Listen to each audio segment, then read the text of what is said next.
ಗುತ್ತಿಗೆದಾರ ಸಚಿನ್ ಪಾಂಚಾಳ ಆತ್ಮಹತ್ಯೆ ಪ್ರಕರಣ ರಾಜ್ಯದಲ್ಲಿ ದೊಡ್ಡ ಸಂಚಲನ ಸೃಷ್ಟಿಸಿದೆ. ಸರ್ಕಾರದ ವಿರುದ್ಧದ ಹೋರಾಟಕ್ಕೆ ಕಮಲ ಪಡೆಗೆ ಪ್ರಬಲ ಅಸ್ತ್ರವಾಗಿದೆ. ಇಂತಹದರ ನಡುವೆ ಪ್ರಕರಣಕ್ಕೆ ಟ್ವಿಸ್ಟ್ ಎಂಬಂತೆ ಒಮ್ಮೆಲೆ ಸ್ಫೋಟವಾಗಿದ್ದು ಅನುಮಾನದ ಜ್ವಾಲಾಮುಖಿ. ಈ ಅನುಮಾನದಿಂದಲೇ ಸಚಿನ್ ಗುತ್ತಿಗೆದಾರನೋ ಅಥವಾ ಅಲ್ವೋ ಅನ್ನೋ ಬಿಸಿ ಬಿಸಿ ಚರ್ಚೆ ಕೂಡ ಶುರುವಾಗಿದೆ. ಈ ಚರ್ಚೆಗೆ ಅನುಮಾನದ ಕಿಚ್ಚು ಹಚ್ಚಿದ್ದೆ ಗುತ್ತಿಗೆದಾರರ ಸಂಘದ ರಾಜ್ಯಾಧ್ಯಕ್ಷ. ಸಚಿನ್ ಪಾಂಚಾಳ್ ಸೂಸೈಡ್ ಪ್ರಕರಣಕ್ಕೆ ಮೇಜರ್ ಟ್ವಿಸ್ಟ್. ಸಚಿನ್ ಗುತ್ತಿಗೆದಾರನೇ ಅಲ್ಲ ಎಂದ ಗುತ್ತಿಗೆದಾರರ ಸಂಘ. ಗುತ್ತಿಗೆದಾರ ಸಚಿನ್ ಆತ್ಮಹತ್ಯೆ, ಇದಕ್ಕೆ ಪ್ರಿಯಾಂಕ್ ಖರ್ಗೆ ಕಾರಣ. ಸಚಿವರು ರಾಜೀನಾಮೆ ಕೊಡಲೇಬೇಕು ಅಂತ ಬಿಜೆಪಿ ಕಾಲು ಕೆರೆದು ನಿಂತಿತ್ತು. ಇಂಥ ಟೈಮ್ನಲ್ಲಿ ಸಚಿನ್ ಗುತ್ತಿಗೆದಾರನೇ ಅಲ್ಲ ಅಂತ ಜಗನ್ನಾಥ್ ಶೇಖ್ಜಿ ಕಡ್ಡಿ ಮುರಿದಂತೆ ಹೇಳಿದ್ದು ಕದನ ಮತ್ತೊಂದು ಮಗ್ಗಲಿಗೆ ವಾಲುವಂತೆ ಮಾಡಿದೆ. ನಾವು ಅಥೆಂಟಿಕ್ ಆಗಿ ವಿಚಾರ ಮಾಡಿದೇವ್ರಿ. ನಮ್ಮ ಬೀದರ್ ಜಿಲ್ಲೆದಾಗ ಬೀದರ್ ಜಿಲ್ಲಾ ಅಸೋಸಿಯೇಷನ್ ಅಲ್ಲಿ ಚಿಮ್ಮ ಅಂಥೇಳಿ ವೀರಶೆಟ್ಟಿ ಚಿಮ್ಮ ಅಂಥೇಳಿ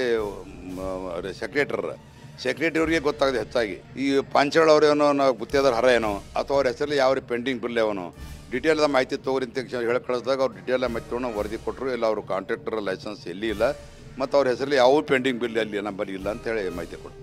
ಒಂದು ಕಡೆ ಗುತ್ತಿಗೆದಾರರ ಸಂಘದ ಅಧ್ಯಕ್ಷ ಯಾವಾಗ ಹೀಗೆ ಹೇಳಿಕೆ ಕೊಟ್ಟರೋ ಈ ಮಾತು ಸಚಿನ್ ಕುಟುಂಬದವರಿಗೆ ಅರಗಿಸಿಕೊಳ್ಳೋಕೆ ಆಗಲಿಲ್ಲ. ಈ ಬಗ್ಗೆ ಕೆಂಡ ಉಗುಳಿದ ಸಚಿನ್ ಸಹೋದರಿ ಸರ್ಕಾರ ಈ ಪ್ರಕರಣ ಮುಚ್ಚಿ ಹಾಕಲು ಯತ್ನಿಸುತ್ತಿದೆ ಅಂತ ಗುಡುಗಿದ್ರು. ಇವಾಗ ಗೊತ್ತಾಗ್ಲತ್ತಿದ್ರೆ ಇದು ಕೇಸ್ಗಳು ಮುಚ್ಚಾಕ್ಬೇಕಂತ ಟ್ರೈ ಮಾಡ್ಲತ್ತಾರ ಅಂತ. ಇವತ್ತು ಗುತ್ತಿಗೆದಾರನೇ ಇಲ್ಲ, ನಾಳಿನ ದಿವಸ ಅವ ಗುಲ್ಬರ್ಗ ಆಫೀಸೇ ಇರಲಿಲ್ಲ, ಅವ ಗುಲ್ಬರ್ಗದ ಕೆಲಸನೇ ಮಾಡಲಿಲ್ಲ, ನಮ್ಮ ಜೊತೆ ಭೇಟಿನೇ ಆಗಲಿಲ್ಲ, ಸಚಿನ್ ಹ್ಯಾಂಡ್ ರೈಟಿಂಗ್ ಇಲ್ಲ, ಸಚಿನ್ ಡೆಡ್ ಬಾಡಿನೇ ಇಲ್ಲ, ಸಚಿನೇ ಹುಟ್ಟೇ ಇಲ್ಲ ಅನ್ನೋ ಹುಟ್ಟಾಕ್ಸ್ಬಿಡ್ತಾರ ಗೌರ್ಮೆಂಟ್ ಅಂತ ನಮ್ಗೆ ಅನ್ಸ್ಬಿಡ್ಲತ್ತೀವಿ ಸರ್. ಅದಕ್ಕೆ ನಮಗೆ ಸರ್ಕಾರ ಮೇಲೆ ನಂಬಿಕೆ ಉಳಿದಿಲ್ರಿ. ನಮ್ಗೆ ಕೇಂದ್ರ ಸರ್ಕಾರದಿಂದ CBI ತನಿಖೆ ಆಗ್ಬೇಕಂತ ನಿಮ್ಮ ಮೂಲಕ ಕೇಳ್ಬೋದು.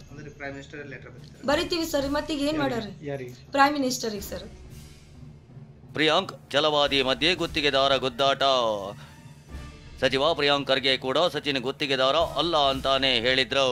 ಇದಕ್ಕೆ ತಿರುಗೇಟು ಕೊಟ್ಟ ಪರಿಷತ್ ವಿಪಕ್ಷ ನಾಯಕ ಛಲವಾದಿ ನಾರಾಯಣ ಸ್ವಾಮಿ ಕಾಂಟ್ರಾಕ್ಟರ್ ಮ್ಯಾಟ್ರ್ ಅಲ್ಲ ಎಂದಿದ್ದಾರೆ. ಕಂಪನಿ ಥ್ರೂ ಕೆಲಸ ಮಾಡಿಸ್ಬೇಕು ಅಂತ ಏನಾದರೂ ಆಸೆ ಇರಬಹುದು. ಯಾಕಂದರೆ ಗುತ್ತಿಗೆದಾರರ ಸಂಘದವರು ಅವ್ರದ್ದು ಯಾವುದೇ ಒಂದು ರಿಜಿಸ್ಟ್ರೇಷನ್ನು ನಮ್ಮ ಹತ್ರ ಇಲ್ಲ, ಬೀದರ್ನಲ್ಲೂ ಇಲ್ಲ, ಕಲಬುರ್ಗಿನಲ್ಲೂ ಇಲ್ಲ, ಬೇರೆ ಜಿಲ್ಲೆನಲ್ಲೂ ಕೂಡ ನಾವು ತಿಳ್ಕೊಂಡಿದ್ದೀವಿ. ನಮ್ಮಲ್ಲಿ ಅವ್ನು ನೋಂದಣಿ ಆಗಿಲ್ಲ ಅಂತಲೇ ಅವರೇ ಸ್ಪಷ್ಟವಾಗಿ ಹೇಳಿದ್ದಾರೆ. ಸೊ ಯಾರು ಗುತ್ತಿಗೆದಾರರು, ಕ್ಲಾಸ್ 3 ಯಾರು, ಕ್ಲಾಸ್ 2 ಯಾರು, ಕ್ಲಾಸ್ 1 ಯಾರು ನಮಗೆ ಗೊತ್ತಾಗೋದಿಲ್ಲ ಅಲ್ಲ. ಅವ್ರು ಏನು ಹೇಳ್ಕೊಂಡಿದ್ದಾರೆ, ಅವ್ರ ಗುತ್ತಿಗೆದಾರರ ಕಾಂಟ್ರಾಕ್ಟ್ ಲೈಸೆನ್ಸ್ ಇತ್ತ ನಾವು ಇನ್ವೆಸ್ಟಿಗೇಷನ್ ಮಾಡೋರಲ್ಲ. ನಾವು ಕೇಳ್ತಿರೋದು ಅವ್ರ ಪ್ರಾಣತ್ಯಾಗ ಆಗಿದೆಯಲ್ಲ, ಸೂಸೈಡ್ ಮಾಡ್ಕೊಂಡಿದಾರಲ್ಲ, ಉತ್ತರ ಬೇಕಾಗುತ್ತೆ. ಅದರಿಂದ ಯಾರಿದ್ದಾರೆ ಇದೆಲ್ಲ ಬೇಕಾಗಿರೋದು. ಅವ್ರ ಕಾಂಟ್ರಾಕ್ಟ್ ಅಲ್ಲ ಅಂತ ನೀವು ಹೇಳಿದ್ದೀರಿ, ಇಲ್ಲ ಅವ್ರ ಕಾಂಟ್ರಾಕ್ಟ್ರು ಅಂತ ನಾನೇ ಕೇಳಲಿ. ಡೆತ್ ನೋಟ್ನಲ್ಲಿ ಸಚಿವ ಪ್ರಿಯಾಂಕ್ ಖರ್ಗೆ ಹೆಸರಿದೆ ಅಂತ ಛಲವಾದಿ ನಾರಾಯಣ ಸ್ವಾಮಿ ಗಂಭೀರ ಆರೋಪ ಮಾಡಿದ್ದಾರೆ. ಈ ಮಾತಿಗೆ ಕಾಲೆಳೆದಿರೋ ಪ್ರಿಯಾಂಕ್ ದಾಖಲೆ ಕೊಡಿ ಅಂತ ಸವಾಲು ಹಾಕಿದ್ದಾರೆ. ನಿಮ್ಮ ಹೆಸರು ಇಲ್ಲ ಅಂತಂದ್ರಲ್ಲ, ನಾನು ನಿನ್ನೆನೂ ಹೇಳಿದ್ದೇನೆ, ನಿಮಗೆ ಕುರುಡು ಅಂತ ಕಾಣುತ್ತೆ. ಮಾನ್ಯ ಮುಖ್ಯಮಂತ್ರಿಗಳಿಗೆ, ಮಾನ್ಯ ಗೃಹ ಸಚಿವರಿಗೆ ಕುರುಡು ಇರಬಹುದು, ಪ್ರಿಯಾಂಕ್ ಅವ್ರಿಗಂತೂ ಕುರುಡಿದೆ. ಆದ್ರೆ ಇಲ್ಲಿ ಹೇಳ್ತೇನೆ ನೋಡಿ, ಇಲ್ಲೇ ಇದೆ, ನಾನು ಹೈಲೈಟ್ ಮಾಡಿದ್ದೇನೆ, ಪ್ರಿಯಾಂಕಾ ಖರ್ಗೆ ಹೆಸರಿದೆ. ಬಹಳ ಸ್ಪಷ್ಟವಾಗಿ ಮಾನ್ಯ ಮುಖ್ಯಮಂತ್ರಿಗಳು ಏನು ಹೇಳಿದ್ರು, ಪ್ರಿಯಾಂಕ್ ಖರ್ಗೆ ಅವ್ರದ್ದು ಹೆಸರು ಇಲ್ಲ, ಆ ಪ್ರಕರಣನೇ ಈ ಪ್ರಕರಣನೇ ಬೇರೆ, ಬೀದರ್ದು ಈಶ್ವರಪ್ಪ ಅವ್ರ ಪ್ರಕರಣನೇ ಬೇರೆ ಅಂತ ಹೇಳಿದ್ರು. ಅದಕ್ಕೆ ಇವರು ಎಲ್ಲ ಮೈ ಮೇಲೆ ಬಿದ್ದು ಮತ್ತು ಒಂದು ಪ್ರೆಸ್ ಕಾನ್ಫರೆನ್ಸ್ ಏನಂತ ಹೇಳಿದ್ರು, ಪ್ರಿಯಾಂಕ್ ಖರ್ಗೆ ಅವರ ಹೆಸರು 3 ಬಾರಿ ಇದೆ, 4 ಬಾರಿ ಇದೆ. ನಾನೆಲ್ಲಿ ಹೇಳಿದ್ದೀನಿ ಇಲ್ಲ ಅಂತ. ಹೀಗೆ ಪ್ರಿಯಾಂಕ್ ದಾಖಲೆ ಕೇಳಿದ್ದೇ ತಡ ಬಿಜೆಪಿ ಇನ್ನೂ ಒಂದು ಹೆಜ್ಜೆ ಮುಂದೆ ಹೋಗಿ ರಿಜಿಸ್ಟರ್ ಪೋಸ್ಟ್ ಮೂಲಕ ಸಚಿನ್ ಡೆತ್ ನೋಟ್ ಪ್ರತಿಯನ್ನ ಸಿಎಂ ಸಿದ್ದರಾಮಯ್ಯ, ಎಐಸಿಸಿ ಅಧ್ಯಕ್ಷ ಮಲ್ಲಿಕಾರ್ಜುನ್ ಖರ್ಗೆಗೆ ರವಾನಿಸಿದ್ದಾರೆ. ಇದನ್ನು ಕಳಿಸ್ತೇವೆ, ನೀವು ಎಲ್ಲಿ ಹೆಸರಿಲ್ಲ ಅಂದಿದ್ರಿ, ಎಲ್ಲಿ ಅವ್ರ ಇನ್ವಾಲ್ವ್ಮೆಂಟ್ ಇಲ್ಲ ಅಂದಿದ್ರಿ, ಅದನ್ನೆಲ್ಲ ಹೈಲೈಟ್ ಮಾಡಿದ್ದೇವೆ. ಇದನ್ನೆಲ್ಲ ದಯವಿಟ್ಟು ಓದ್ಕೊಂಡು ಆಮೇಲೆ ತೀರ್ಮಾನಕ್ಕೆ ಬನ್ನಿ. ಪ್ರಿಯಾಂಕಾ ಖರ್ಗೆ ಅವ್ರನ್ನ ತಕ್ಷಣ ಸಂಪುಟದಿಂದ ವಜಾಗೊಳಿಸಬೇಕು ಅಂತೇಳಿ. ಪ್ರಿಯಾಂಕ್ ರಾಜೀನಾಮೆ ಕೇಳೋ ದಮ ಕಾಂಗ್ರೆಸ್ನಲ್ಲಿ ಯಾರಿಗಿದೆ ಅಂತ ಯತ್ನಾಳ್ ಖಾರವಾಗಿ ಕುಟುಕಿದ್ರೆ ಸತೀಶ್ ಜಾರಕಿಹೊಳಿ ಮೊದಲು ಆರೋಪ ಸಾಬೀತಾಗ್ಲಿ ನೋಡೋಣ ಎಂದಿದ್ದಾರೆ. ಬಟ್ಟೆ ಹರ್ಕೊಂಡು ಕೊಡೋದಿಲ್ಲ, ನಾ ಏನು ಮಾಡಬೇಕು, ಅವ್ರ ರಾಜೀನಾಮೆ ಕೇಳೋದು ದಮ್ ಯಾರ ಬಲ್ಲಿ ಐತೆ ಹೇಳ್ರಿ? ಕಾಂಗ್ರೆಸ್ನಾಗ ಸಿದ್ದರಾಮಯ್ಯ ಬಲ್ಲಿ ಇದೆ, DK ಶಿವಕುಮಾರ್ ಭಾಳ ಎಲ್ಲ ಹೋಗಿ ಮಾಡ್ತಾರೆ. ಅವ್ರು ಮಾಡತ್ತೆ ಹೇಳ್ರಿ ಖರ್ಗೆ ವಿರುದ್ಧ. ಮಿಸ್ಟರ್ ಯತ್ನಾಳ್ ಹತ್ತಿದ ಈಗ ಅನ್ನ ತಟ್ಟ ಮಿಸ್ಟರ್ ಖರ್ಗೆ ಅಂತ ಅನ್ಬೇಕು. ಯಾಕೆ ಅವರು ಆತ್ಮಹತ್ಯೆ ಮಾಡ್ಕೊಂಡ್ರು ಅಂತೇಳಿ ಅದನ್ನು ಆಧರಿಸಿ ನೈತಿಕತೆ ಇತ್ತಿದ್ರೊಳಗೆ ನಾವು ಕೊಡೋದೇ ಇಲ್ಲ ಅನ್ನೋರಿಗೆ ಏನು ಮಾಡ್ಲಿಕ್ಕಾಗ್ತದೆ. ನೈತಿಕತೆ ಪ್ರಶ್ನೆ ಅನೇಕ ಸಲ ಮೌಲ್ಯಾಧಾರಿತ ರಾಜಕಾರಣ ನೈತಿಕತೆ ಬಂದಾಗ ರಾಜೀನಾಮೆ ಕೊಟ್ಟು ಉದಾಹರಣೆ ಇದೆ. ಹಂಗೆ ನಡ್ಕೋಬೇಕಂತೇಳಿ ನಾವು ಅಟ್ಟೆ ಹೇಳ್ತೀವಿ. ಹಿಡಿದಿದ್ದಾರೆ ಅದು ನೋಡಬೇಕಲ್ಲ, ಅವ್ರ ಮ್ಯಾಗ ಎಷ್ಟು ಅವ್ರ ಮ್ಯಾಗ ಆರೋಪ ನಿಜ ಅದೇ, ಯಾರು ಅದನ್ನು ತನಿಖೆ ಮಾಡೋರು ಅಟ್ಲೀಸ್ಟು ಬೇಕಲ್ಲ.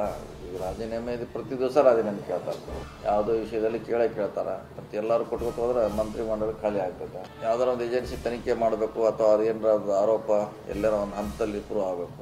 ಸೊ ಅವಾಗ ಡಿಮಾಂಡ್ ಮಾಡಲಿಕ್ಕೆ ಸರಿ ಇರ್ತದೆ. ಒಂದೆಡೆ ವಾಕ್ ಸಮರ ನಡೆಯುತ್ತಿದ್ರೆ ಮತ್ತೊಂದು ಕಡೆ ಪ್ರತಿಭಟನೆ ಪಾಲಿಟಿಕ್ಸ್ ಕೂಡ ಜೋರಾಗಿತ್ತು. ಪ್ರಿಯಾಂಕ್ ಮೇಲೆ ಸುಳ್ಳು ಆಪಾದನೆ ಮಾಡಿದ್ದಾರೆ ಅಂತ ಮೈಸೂರಿನಲ್ಲಿ ದಲಿತ ಸಂಘಟನೆಗಳ ಒಕ್ಕೂಟ ಪ್ರೊಟೆಸ್ಟ್ ಮಾಡಿದ್ರೆ, ಮಂಡ್ಯದಲ್ಲಿ ಪ್ರಿಯಾಂಕ್ ವಿರುದ್ಧ ಬಿಜೆಪಿ ಬೀದಿಗಿಳಿದಿತ್ತು.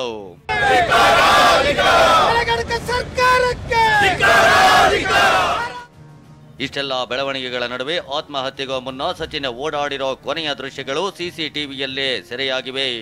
ಡಿಸೆಂಬರ್ 24ರಂದು ಸಂಜೆ 6:25 ವೇಳೆ ಬಾರ್ ಅಂಡ್ ರೆಸ್ಟೋರೆಂಟ್ಗೆ ಎಂಟ್ರಿ ಕೊಟ್ಟಿದ್ದ ಸಚಿನ್ 2 ಗಂಟೆಗಳ ಕಾಲ ಬಾರ್ನಲ್ಲೇ ಕಳೆದಿದ್ದಾನಂತೆ. ಹೋಟೆಲ್ನಲ್ಲಿಯೇ ಕೂತು ಮದ್ಯ ಸೇವಿಸಿ ಊಟ ಮಾಡಿದ್ದಾನೆ.